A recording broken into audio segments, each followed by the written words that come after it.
नमस्कार। श्री गणेशाय नमः। आप सबको आज मैं अपने मन में बहुत दिनों से बार बार बात यही उठती थी कि हम स्त्रियां तो कभी कम थी नहीं।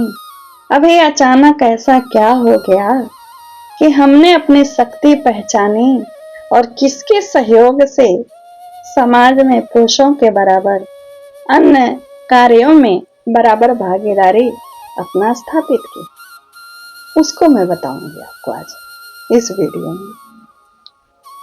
हम स्त्रियां कभी कम न थी, कभी कम नहीं थी, लेकिन वट वृक्ष रूपी पुरुष अपने विभिन्न स्वरूपों में इतने डरे सहमे रहते थे कि स्त्रियों के साथ खड़े नहीं होंगे। यदि स्त्रियां खड़ी हुई कन्या के रूप में, बहन के रूप में, पुत्री के रूप में, पत्नी के रूप में आगे लगने की, तो उन्हें बैठा दिया हाथ पकड़। पुरुष को मैं वट वृक्ष की तुलना क्यों दे रही हूं कि सच में पुरुष वट वृक्ष है। मैंने खुद महसूस किया है। आज हम स्त्रियों का जो समाज में इतना सुधार हुआ है, प्रगति हुई है, जो शक्ति लिए हम छुपे बैठे थे, वह शक्ति सबको दिखा दी है। किसके कारण? मात्र एक पुरुष के कारण। वह पुरुष का कौन सा रिश्ता? पिता। जब पिता अपने पुत्रियों का हाथ पकड़ करके उठाया, शिक्षा के क्षेत्र में बढ़ाया और कंधे से कंधे बराबर करके चलना सिखाया, हम स्त्रियां उड़ करके, हम कन्याएं उड़ करके आसमान छू ली। जो सिर पिता का झुका रहता था पुत्री का पिता होने की वजह से, आज वही पिता गर्वित होकर के अपने पुत्री की शिक्षा, योग्यता और उसके मनपसंद के वर से विवाह करता है। पहले झुका झुका सा रहता था महाराज, लेकिन अब जो है कन्या का जो पिता है, वह राजा दशरथ की तरह, उसके चरण राजा दशरथ जैसे लोग योग्य पुत्र के पिता आकर के पैर छूते हैं। क्योंकि मैंने श्री रामचरितमानस में पढ़ा है कि राजा दशरथ प्रसन्न होकर के राजा जनक का पैर छूते हैं। कहते हैं हम याचक हैं, आप बताता है, कह रही अलग विषय है। स्थिति सुधरी पिता रूपी पुरुष के कारण, स्थिति सुधरे भाई रूपी पुरुष के कारण, स्थिति सुधरी हमारी स्त्रियों की, नारियों की, कन्याओं की पति रूपी पुरुष के कारण।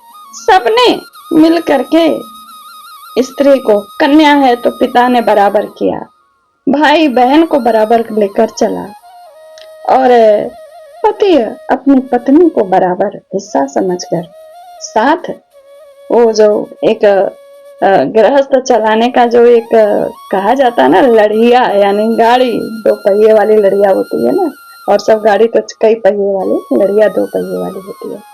तो एक पहिया को पुरुष माना गया है, एक पहिया को नारी। अब वास्तव में वह लड़िया पूर्ण हुई है दो पहियों से।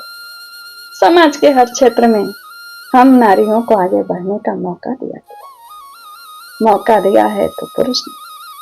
यही पुरुष कालांतर में समाज की विविधताओं के कारण अपनी बेटियों को, अपनी बहनों को, अपनी पत्नियों को घर में छिपा के रखता था। लेकिन नहीं, आज फिर से वही वट वृक्ष रूपी पुरुष ने अपनी शक्ति को पहचाना और स्त्रियों को, नारियों को, पुत्रियों को, बहनों को, पत्नियों को अपने साथ समाज में ले चलना चाहा।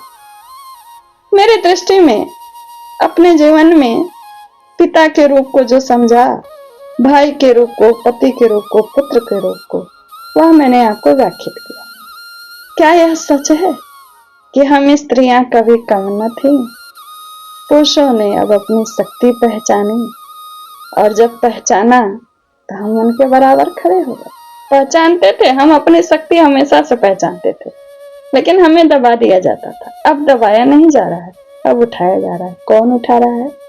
वट वृक्ष रूपी पुरुष, चाहे वह पिता के रूप में हो, चाहे भाई के रूप में हो, पति के रूप में हो, पुत्र के रूप में हो, मैं नमन करती हूँ बट वृक्ष रूपी पुरुष को। हृदय से नमन करती हूँ, मानती हूँ समाज में जिन बुराइयों को यही पुरुष पालित पोषित करते हैं, तो कोई एक पुरुष उसी में से वट वृक्ष बन करके उसे जड़ से काटता है। अच्छा बुरा हर जगह एक साथ है। नमस्कार वट वृक्ष रूपी पुरुष समाज को, हम नारियों को प्रणाम, हम नारियां कभी कम न थी। नमस्कार, जय श्री कृष्णा। कैसे लगा मेरा विचार जरूर बताइएगा।